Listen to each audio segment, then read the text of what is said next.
So we are here at the conclusion of our I Choose message series. Now, I don't know about you, but this series has challenged me personally. As I've come up to speak each Sunday, I realize that this message is for me, that it's not a message that I'm simply sharing. It's not just something I'm relaying to you, but really, truthfully, it's something that I'm saying to my own heart in my life. These areas are so critical for my life.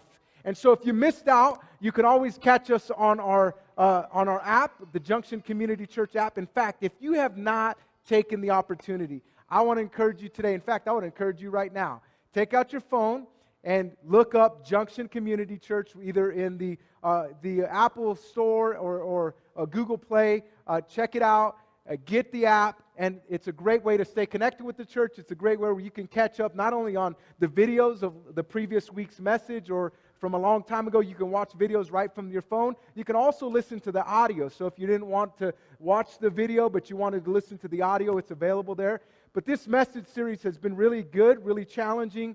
And so I encourage you, if you missed out, last week was incredible. In fact, last week, what we talked about was choosing the pain of discipline over the pain of regret. Choosing discipline over regret. Because after all, we are the sum total of the choices that we've made up to this point in our lives. When we ask ourselves, who am I? When we ask ourselves, where am I? We are the sum total of the choices that we have made throughout the duration of our lives. Today, that's who we are. And it doesn't matter if we're just starting out, for you teenagers that are here today, or if we're nearing retirement. The truth is that the decisions that we make today not only will affect us for the rest of our lives, but they will affect us for certainly what we hope in the future. And so we have to choose discipline over regret. Now, the pain that we experience of life many times is something that we have no choice over. We are going to experience pain. That's just the way it is. We will endure pain in life, but there are some choices that we have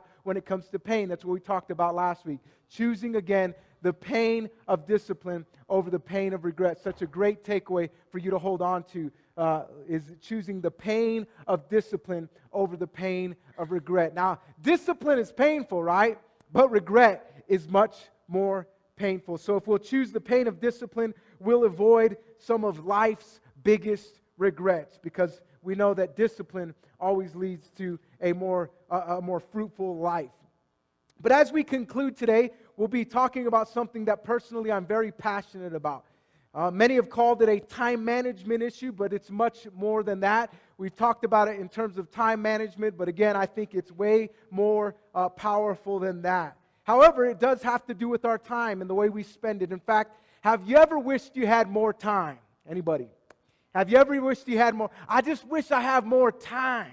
I wish I had more time to. And in fact, when we say that, we often have something in mind. Like, I wish I had more time to spend with my kids. I wish I had more time to spend with my family. I wish I had more time to travel. Anybody want to travel more? All right. I wish I had more time to go fishing. Anybody want to do some fishing? You know, I wish I had more time. And we think of all these things that we can think of, whether it's more time to travel, more time to pray, more time to read. How many of us wish we had more time to work out? Oh, yeah, right. They're like, yeah, if I had time, I would do more working out, but I just don't have the time. More time to serve, that we would give our lives to something more meaningful. But here's the reality. When we say that we wish we had more time, we're faced with the urgent. We're faced with what's in front of us. We have to mow the lawn. We have to do the diapers. Yeah, just change that diaper. You know what I'm saying? We have to do the dishes. We have to, pay the bills. We have to manage our home. We have to take care of all these things. We have the project at work that's pressuring us. We have to make sure we get the Facebook post just right? And so we're so pressured by all the things that we have to do. And the common response we hear in life from people is when we ask them, how are you doing? They often say, busy, right? They're busy. Everybody's busy. Like a bunch of, busy bees. You know what I'm saying? We're busy. We're doing so much, and we feel like we never have enough time. We're just busy, busy, busy. You ever meet somebody and say, how you doing? And they say, oh, relaxed. Oh, man, I'm just so relaxed. You never hear that, right? Nobody ever, you just hear like, I'm busy, or you hear, I'm tired, or you hear, I'm overwhelmed, or you hear like, the cliche, I'm good, good. How's good? Good. How are you? Good. That's great. Good.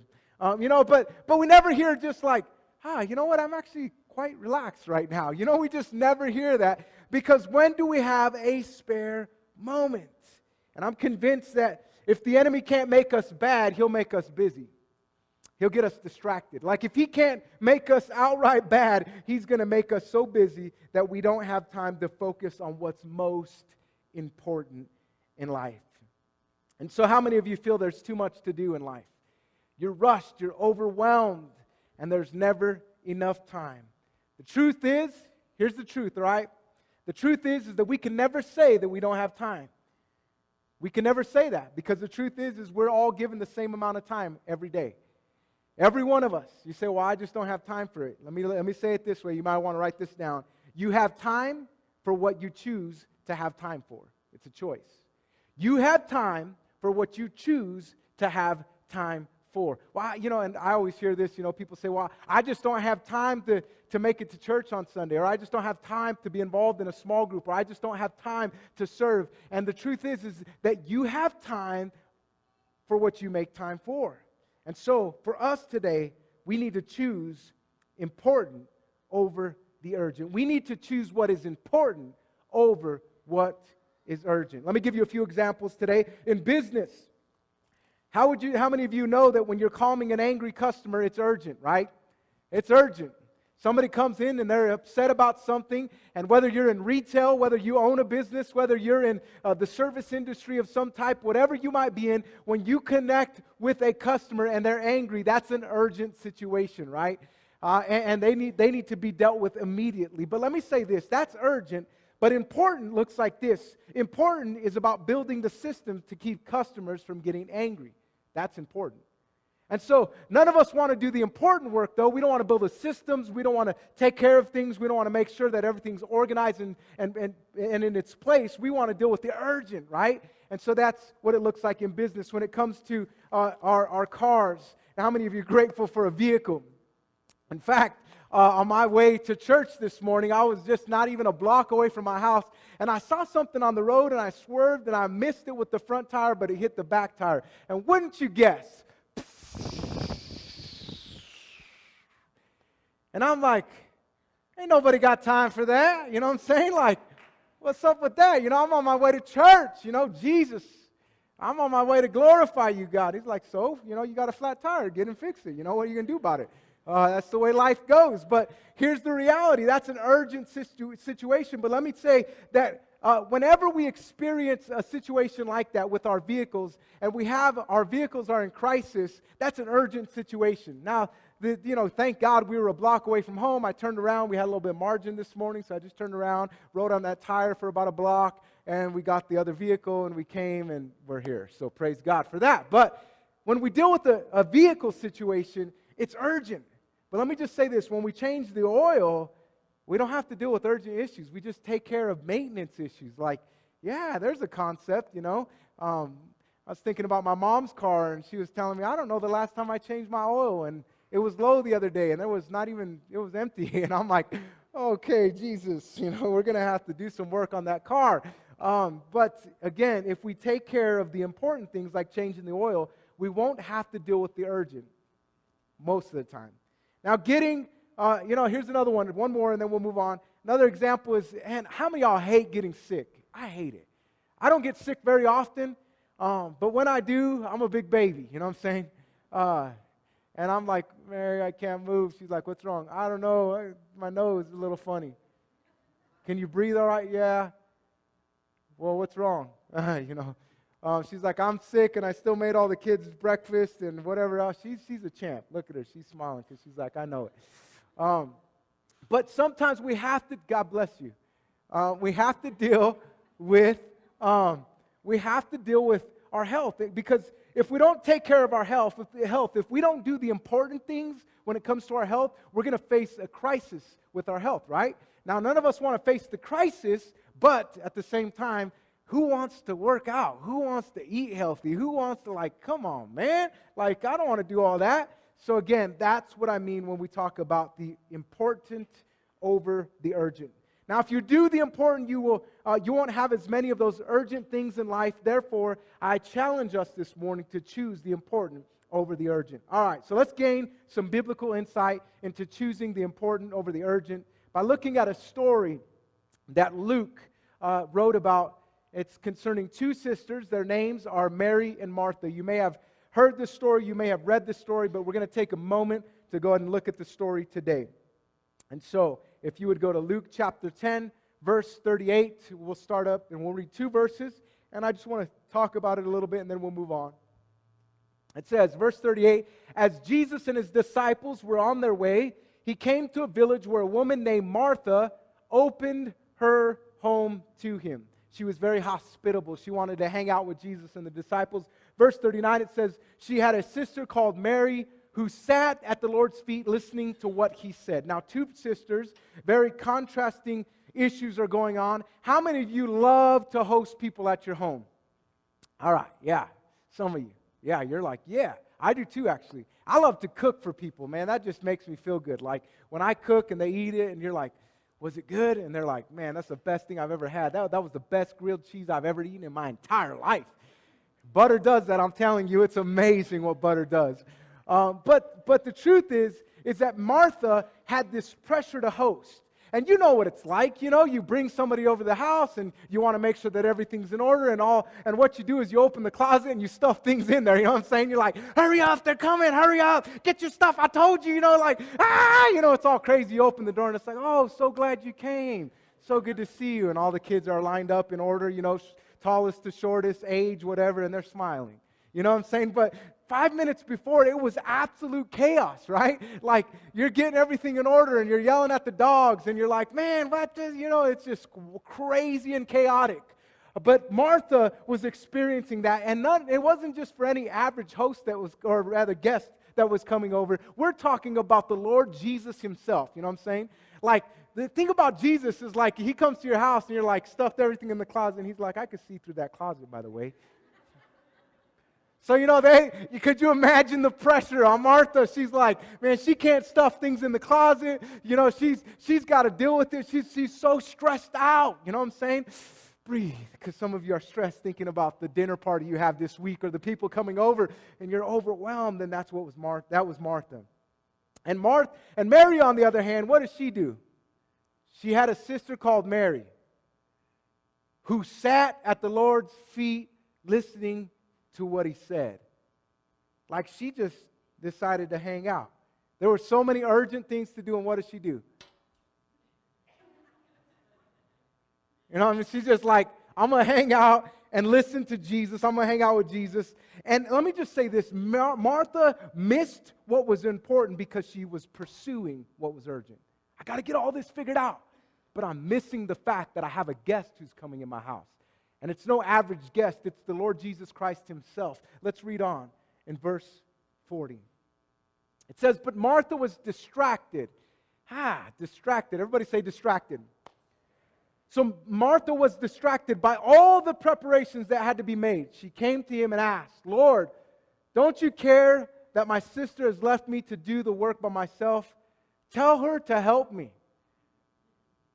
She tattles, you know what I'm saying? Like, Jesus, did you see? It's like my girls, you know what I'm saying? Dad, did you see what Selah did?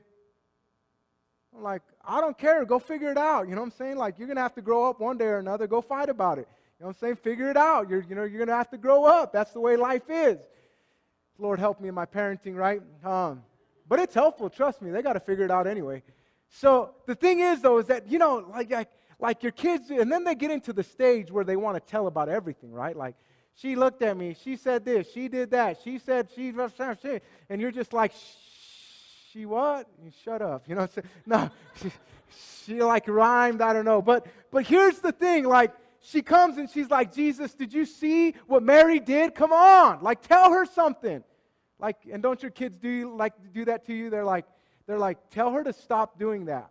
I'm like, why don't you tell her? I already told her. She didn't listen to you? No, you need to tell her.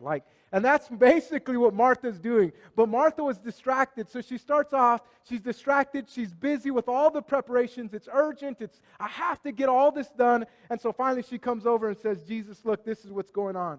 But I think the greatest thing we have to see from this text, from this scripture, is that Martha was distracted. She was too busy to realize that she was missing what mattered most.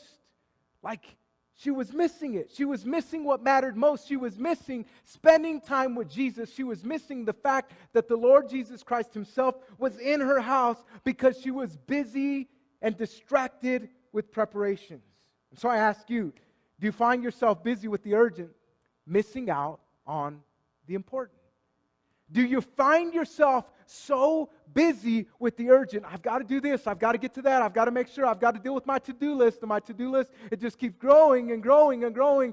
You get so preoccupied, so busy doing the urgent that you're missing out on what's important. I found myself thinking about that with my girls recently. I'm like, sometimes I'm so focused on the urgent. Girls, do your homework. Girls, get this done. Did you do that? Did you brush your teeth? Did you are you prepared? I'm missing out. I'm missing out on the fact that my kids are growing up right before my very eyes, and I need to spend time with them just hanging out. I had a dream about it the other morning, and I'm not even sure what it was, but I just wanted my Jada to be by me, and I was waking up, Jada, come here, Jada. And I don't know what I was dreaming about, but I know I wanted Jada close. And Mary's like, hey, do you know you were talking in your sleep this morning? I'm like, yeah, I was kind of in and out of sleep. But the reality is that our kids are growing up right before our very eyes. Are we missing out on what's important because we're so focused on the urgent? Ouch, right? But it goes on. Verse 41.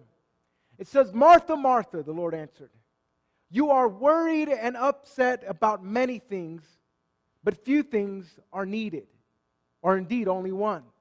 Mary has chosen what is better. Everybody say better. And it will not be taken away from her. Jesus is basically saying, Martha, I know you're overwhelmed. I know you're worried. I know you're upset. I know you've got many things on your mind. I know that you're so focused on being so busy and urgent and all these things. But really, you're missing out on what matters most. You're missing out on what is better. And Mary has chosen that which is better. Sometimes we just need to take a time out in life. Sometimes we just need to pause. Sometimes we need to stop from the busyness and breathe. Breathe a little bit. Life is overwhelming. Life can be too much sometimes. But sometimes we need to press the pause button and take a time out. And so let me ask you it this way. In your life, what's the most important thing you've been distracted from pursuing? In your life. What have you personally been distracted from when it comes to pursuing the most important things in your life? What has been distracting you?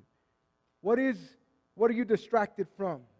Maybe it's doing, maybe it's something that you should be doing, maybe it's being the person that you should be, being the father that you should be, the mother that you should be, the spouse that you should be, the coworker, employee, employer. I don't know what it is for you, but what's the most important thing you've been distracted from because of all that is urgent?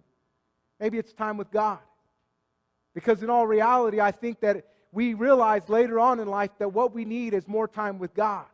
Isn't it interesting that in our 30s somewhere we discover that, oh, wow, I really do need a real relationship with God. Oh, maybe it's happening to you sooner. Hopefully it is.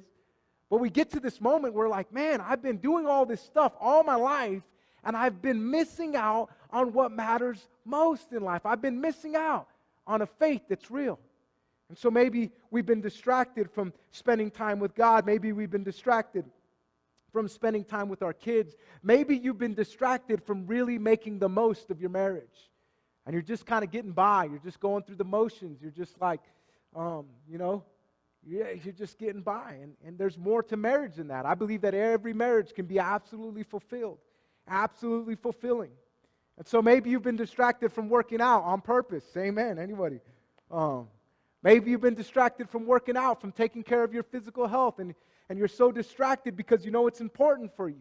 You know, I look at my life, and honestly, I've over the last couple years of my life, I've really come to this place where I'm like, you know what? When I'm later on in my life, when I'm 60 or 70 years old, when I'm 80 years old, I want to have a vibrant health. Man, I want to be wrestling with my grandchildren still, right? Like, don't wrestle with Papa, he'll choke you, Like he's a strong old man. I don't know how he does it, but he'll take your shirt off and wrap it around your neck, boy. I'm like, oh, it's beautiful. Right? That's when I'm that age, that's who I want to be, Like he walks real slow, but you get on the ground with him, he will grab your ankle and twist it. I'm like, the point is like, I want to be in my older age. I want to be able to be healthy. But you know what? It comes down to this. Am I making time? Am I making time? Maybe it's about reading for you or journaling, or maybe it's like, man, I've been wanting to get back to church and I just haven't done it. I don't know what it is for you, but in your life, what's the most important thing that you've been distracted from pursuing? And so I want to give you a few key applications today that'll help you choose the important over the urgent. You might want to write these down, all right? I didn't put them on screen for you today, but I would encourage you to write them down, all right? So I'm going to give you 3 things here that'll help you choose the important over the urgent, okay? Here's the first one, all right? The first one is this: create artificial deadlines. Create artificial deadlines. Now, what are artificial deadlines? They're artificial deadlines. They're fake deadlines. They're deadlines that aren't real, but they help us become motivated, okay? Artificial deadlines. Now, let me just say this. Can I be quite honest with you today? This is an area that I struggle with. I struggle with this. Because how many of y'all know we love to procrastinate, right? We love it. We just love to procrastinate. Like the bill is due on the 1st, but but it's not really due until the 22nd. You know what I'm saying? So what do? We pay it on the 21st, right? Like we just love to procrastinate. And here's the funny thing about it. It's not even a money issue. You got the money in the bank. Like it's not even a money issue. It's just we like to wait till the last minute, it makes us feel good. We get that adrenaline high. We're on a rush. Like, I got to get to this. I got to do it. Well, you've had 3 weeks to do it. I know, but it's due today. So create artificial deadlines, things that help you. And again, this is an area that I struggle with. I would say by default, we all operate out of the urgent. We all tend to procrastinate. And for those of you that don't, we hate you. No, we don't hate you. We love you. We admire you. You are amazing. You inspire us, But, man, I'm just not that good at that sometimes, I don't want to change the oil in the car until, it has to. I don't want to have to, rotate the tires until, you have to, and your tire's about to blow out because, those kind of things, right? So create artificial deadlines. This is an area that, honestly, I live a very busy life. I hate to admit it, but it's true. I live a very busy life. And one of the most important things of my week is this moment that I'm in right now. I need to come up here to this stage prepared, right? I need to be able to make sure that I'm about to say something that's not only intelligent, but it glorifies God, that gets you and draws you closer to Him, closer to your relationship with Him. So this is important for me. But I'll tell you what, it's not always the first thing I get to focus on throughout my week. Now, I know a lot of people think, man, pastoring must be an easy job. You get to work for 30 minutes on Sunday morning. That's incredible. I want that job, Oh, God, wouldn't that be beautiful, right? But, the reality is that I'm so busy. There are so many things that are vying for my attention. And so what I have to learn to do better, and I'm just putting myself out there, is to create artificial deadlines. I have to tell myself that, and this is something, very vulnerable, all right? Very vulnerable here. Every Sunday, this team gets my message before I get here. They do. But usually they get it on Sunday morning because I like to finish my preparation Sunday morning. I get up at 6 o'clock on Sunday mornings, and I drink my coffee, and I focus on just getting the Word, so that by the time I'm arriving at 9:45, I've spent a couple of hours focusing on what I'm about to talk about. And so I love to do that. here's the thing that would be better for everybody else, myself included, is that by Thursday afternoon, I've emailed all that stuff to everybody, so on Sunday morning, I'm not asking them like, hey, did you get that video? Did I do that? Did we? And so everybody just throw a rock at me right now, like I'm the first one. Like it's me. I need to be better at this. And part of it is kind of what leads into what we're going to talk about a couple of things later, but the point is this, is that you need to create artificial deadlines. Now, I know that the message isn't due until technically 10 o'clock, not even, technically 10:33-ish on Sunday morning. That's when the message is due because that's when I get on stage, right? But if I create an artificial deadline for Thursday afternoon, it just makes life easier. Are you following me? So create artificial deadlines. Now, some of you love to be late. Oh, Jesus. My mom, if you're watching, I love you, Mom. My mom loves to be late. Like I'm like, really? Like, we need to be there in 2 hours from now, so I'm trying to give you a heads up. You should start preparing for that. Like, it'd be wise to maybe take a shower, any given time right now. I know your hair takes a long time to dry because it's long and it's thick and it's beautiful. It's absolutely beautiful. But it takes a long time to dry, and so, and then it never fails, Here's that little lady running around the house, like, we're late, we're 10 minutes late already. Yeah, I told you that 2 hours ago. Like, good Lord, thank God I've got my own vehicle, my own family now. We just leave you behind, you know what I'm saying? So, create artificial deadlines. Like, if you need to be there at 10, tell yourself you need to be there at 9:30. That would help. All right, that being said, let's move on. Okay, so create artificial deadlines. Second thing I would give you is this. Write this one down as well. Be ruthlessly selective in your yeses. Be ruthlessly selective in your yeses. You see, I think one of the barriers to a meaningful life is not a lack of commitment, but an overcommitment.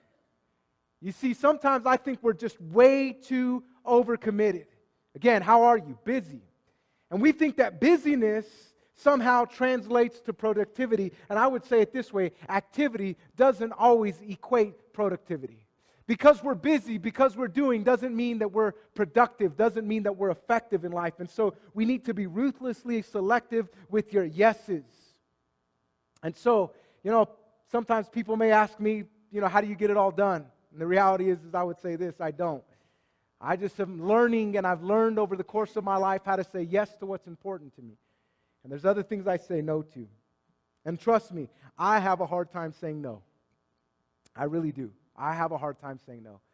If you really go out on a limb and you ask me for something, I'm going to probably do my best to make sure that I can do it for you. But I've had to become very stingy with my yeses over the course of my life. And I would encourage you to do the same. Be ruthlessly selective in your yeses. Because what you're saying is, you're saying no to something good so that you can say yes to the best. You're saying no to something good so that you can say yes to the best. And so you have to learn how to say no. The best leaders don't do more. They do more of what matters most. The best, most effective people in life. And we know, we look at them. We watch them on Facebook, and they look like they have it all together, right? They do, right? Their post is so, well put together, and their lives are so perfect, and their meal was absolutely exquisite, and they're all put together, and they take the picture, they post the one of hundreds that they took, and they're like, their life is perfect. They've got it all figured out, all put together. But the reality is that people aren't better because because they look on the outside, they look better. No, they're better because they choose to do the things that matter most. And they say no to the things that don't. I often, social media, let me just pick on this for 30 seconds here, okay? Like, I love social media because I think it's a great avenue. My life appears, if you watch social media, for the most part, my life appears pretty boring because I tend to focus most of my attention around Sunday morning at Junction Community Church. That's where I focus most of my life. And so, I'll post on Sunday mornings, I'll, post. But let me just say, my life is good. Really good. Like, I have a lot of fun in life. Like, I enjoy life. I just have fun. I do things, but I don't post everything I do on social media. My life is too fun to get so caught up in all that stuff. So, man, sometimes I feel like maybe I should be a little bit more like share my life with people, And then I'm like, no, because I'm saying yes to the greater yes, which is making sure that I'm engaged with my family when I'm actually with them, that I'm not so focused on getting the perfect snapshot and caption that I'm missing the fact that we're actually hanging out together as a family. Now, don't get me wrong. If you're doing that stuff, like, I do it too. Don't get me wrong. I'm just saying, like, I want to say no so that I can say yes to what's best. And sometimes I focus on social media, sometimes I don't.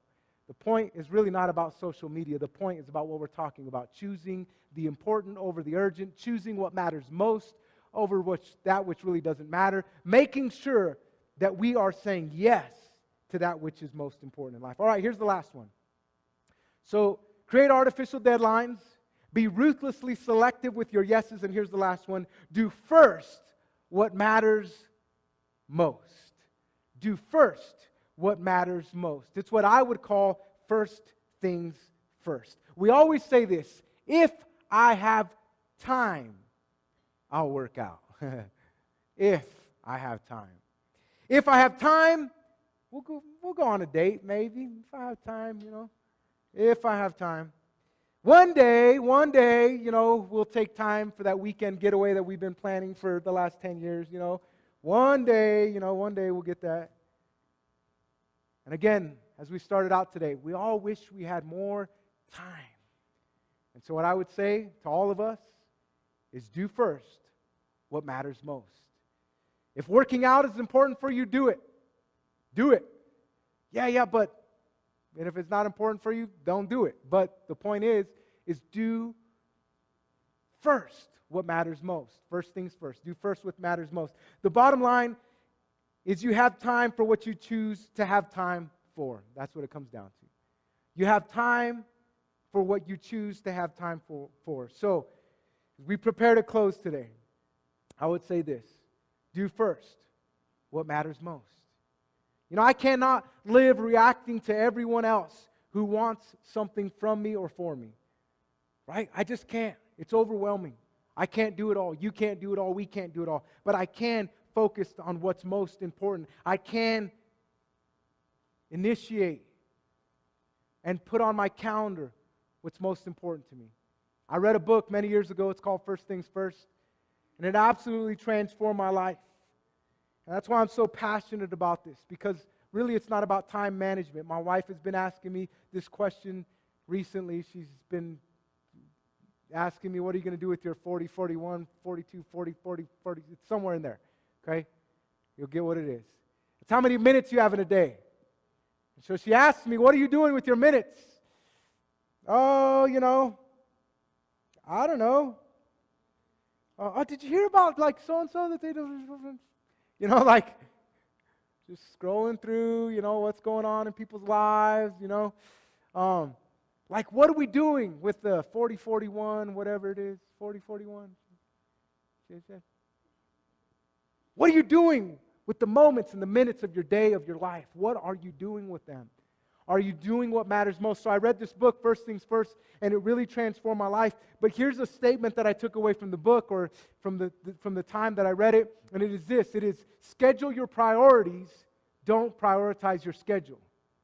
Sometimes we get so fixated on our agenda that we're missing out on what matters most. And for me, I want to make sure that I pencil in that which matters most. If working out is important to me, I pencil it in I write it in my schedule. If eating right is important for me, I make sure that I eat breakfast. Like, I just make sure. And you know what? For me, it's not that hard. Scrambled eggs are easy to make, and it goes really quick, and you add cheese and salsa, and you got the best breakfast ever. I'm telling you, and it's simple. You do it in 5 minutes. I did it on my way to church this morning. And there was some leftover bacon that I even added on it. Bang, you know what I'm saying? So you have to, if it's important for you, you need to make sure you do it. Whatever that is. Whether it's, again, spending time with your kids, you need to spend time with them. If it's whatever it is for you, you need to make sure that it's important for you. So several years ago, I went through a leadership program that was called DeVos Urban Leadership Initiative. And as I went through DeVos, it was one of the most life-transforming things that I've ever gone through. It was a 15-month leadership course. And one of the things that I learned out of it was this principle of first things first.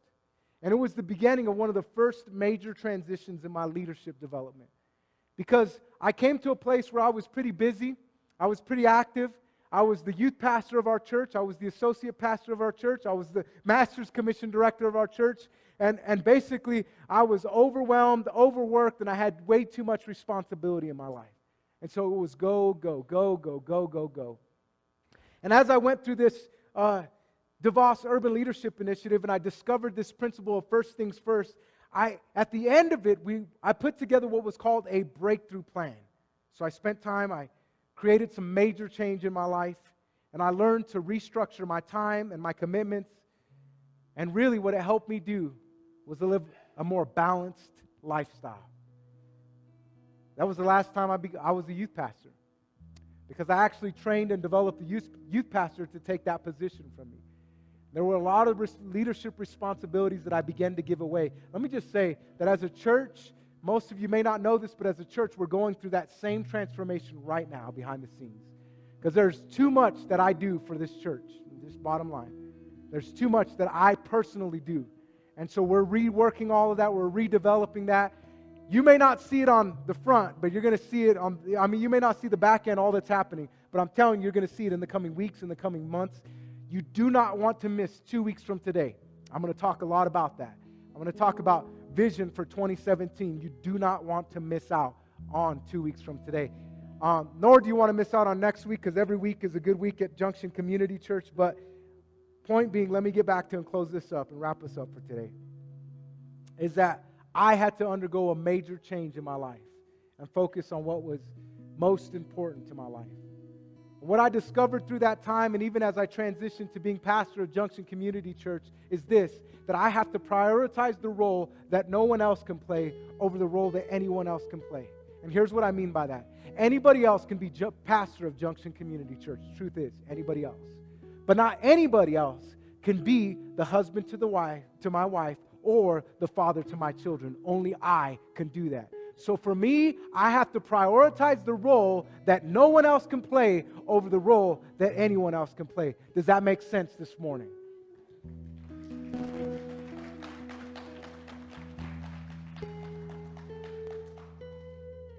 Going back to our story today, Martha chose the urgent. I got to get ready for Jesus.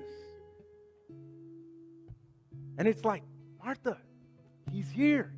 Hang out with him. No, I don't want to hang out with him. I just want to get ready for him to come. Like, no, he's already here. You're missing out. And may we be like Mary and choose what's more important. May we choose the important over the urgent. Mary chose what was better, and we would be wise to do the same. So as a takeaway today, keep this in mind.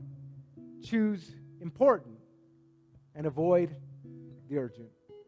Choose important and avoid the urgent. Father, I thank you for this word today.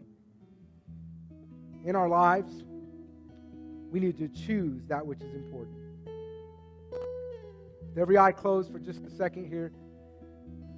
The most important choice in life we can make is choosing Jesus over every other thing, over every other person, vying for our time, attention, and devotion.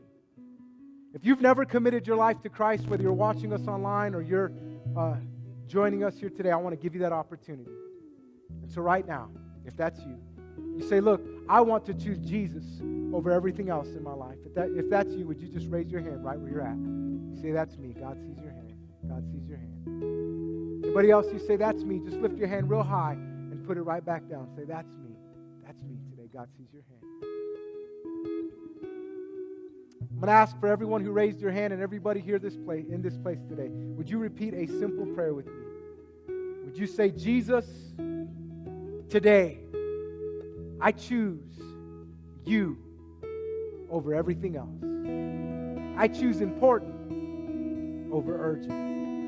From this day forward, my life is yours. Lead me and guide me. I pray this in Jesus' name. And everybody said, amen. We just thank God for those that are responding today.